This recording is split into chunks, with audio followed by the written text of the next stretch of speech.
18 October 2024, the Minister of Home Affairs signed what was going to be a very big game changer in terms of the South Africa work permit system. That directive signed by Dr. Schreiber introduced to what we call the point-based system. And on this video, I will be discussing what exactly is a point-based system and how does it impact your chances of being eligible for a work permit in South Africa. See you after the break. Okay, welcome back to Owen Magocha and discussing and sharing with you immigration insights. Now, today I want to talk about the most interesting topic, which is the point-based system.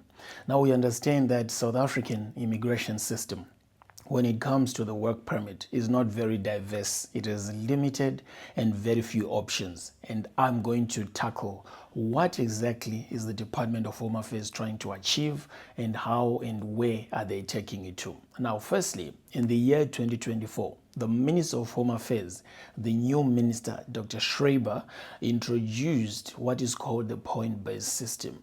Now, under this point-based system, what they're trying to communicate is that for you to be awarded a work permit, you must reach a threshold of 100 points. Now, there are two ways to reach these 100 points. The first way is that if your qualification is listed under the Critical Skills Gazette, then you actually accumulate 100 points. By having that 100 points, you still need to fulfill the already existing requirements of a critical skills permit. So now, if you just have a skill that is listed under the Critical Skills Gazette, that is already 100 points. Now, the problem then comes, the technicality then comes to those who don't have a qualification listed under the critical skill, but still want to apply for a work permit. Your option then becomes a general work permit. Now, in this general work permit, because your qualification is not listed under the critical skills list, you don't have the automatic 100 points. You will now need to get a combination of benchmarks to help you accumulate the 100 points. And I'm going to touch them one by one.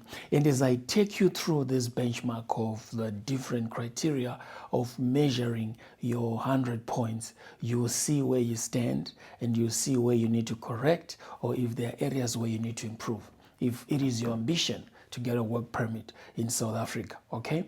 Now, the starting point is your qualifications. That is the starting one. If your qualifications, if you have an NQF 9 and NQF 10, NQF is actually the National Qualifications Framework, which is the grading system of qualifications in South Africa. So if you got NQF 9 and 10, which is actually a master's degree and a PhD degree, you then get how many points? You get 50 points just by having a master's. So if you already have 50 points, you're now left with another 50 points for you to reach the minimum threshold, okay, which is the 100 points. So if you get a qualification, a master's or a PhD, that's a 50 points. And then if we go further down, if you have NQF 7 or NQF 8, which is your bachelor's, your honors, or probably your advanced or postgraduate diplomas, then you are between the NQF 7 and NQF 8. Now, if you fall under that bracket, then you get what? You get 30 points.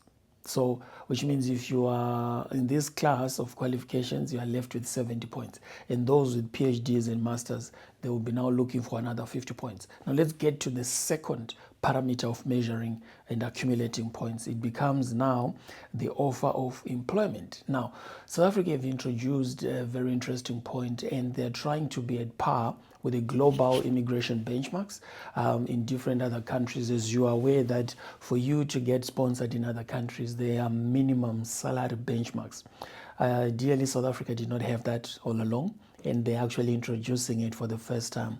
Yes, it is commendable, it is a great thing, and they are improving the immigration system to be competitive with the global markets. However, the question then comes to find out, are the benchmark salaries really the reflection of the salaries that are paid in South Africa? That becomes the question. Now, they are saying here, the second point is your offer of employment. If your salary offer is 976,000 rands and above, then you actually get 50 points. So it simply means if someone is a master's or a PhD, they get 50 points. If you get an offer of employment of more than 970,000 rands annual salary, you already have 100 points. That's what it means. So if your offer of salary employment is 976,000 and above, then you are getting 50 points. And if your offer of employment is 650,000 rands to around 970,000 rands, then you get 20 points, right? If your offer of salary is above 650,000 rands. Now, the interesting part is that if your salary is below 650,000 rands, you don't accumulate any points. You see? So this means you are not penalized, but you still need to now hunt for points from other parameters that I'm still coming to share with you. So if you don't have any salary above 650,000 rands, then you are not going to claim any points based on the offer of employment. Now, the question that comes is that, are the jobs really paying that money in South Africa? Then that becomes a question that needs the market to respond. And then the third point is your work experience. Now, the points in the work experience category, you can only accumulate points from 5 years and above, which means if you have 5 years of experience, if you have less than 5 years of experience, you're not getting any points, right? Which means if you're a graduate, definitely there's no option for you to get points under the general work permit in terms of experience, because a graduate doesn't have 5 years experience. So if you have an experience of at least 10 years, if you have 5 to 10 years, then you've got 20 points just by having experience of 5 to 10 years. And if you have experience of 10 years and above, then you get 30 points. So that's how they're calculating it. And then the next one is what is called the employer status. So Home Affairs introduced last year something called the Trusted Employer Scheme. This is more like a program that employers will register through this program with the Department of Home Affairs to get priority visa processing for their employees if there are companies that are always recruiting people from abroad. So you need to be in good standing. Your business must be compliant and all other requirements. So now, if your employer is registered under this Trusted Employer Scheme with the Department of Home Affairs, you actually get 30 points. And if your employer is not registered under this program, you don't get any points. Okay, so you're not penalized, but you just don't get any points. And then the last one is the language proficiency. I'm sure this one, everybody is going to get it. Because in the language proficiency, you need to at least be proficient in at least one of the official languages in South Africa. So you definitely have one language there. Okay, so the language proficiency might be the easy 10 points that people get.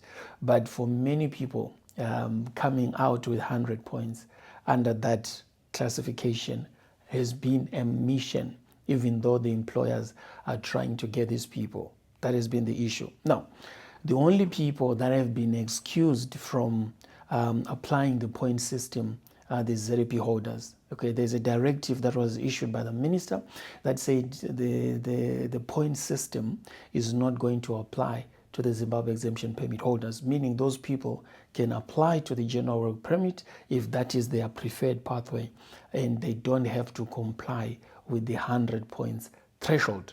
Okay, so I think I've clarified that, and those are the two major work permits under the point system. So now, to summarize this whole video in terms of the point system, firstly, just know that the work permit is divided into two: the critical skills and the general work permit.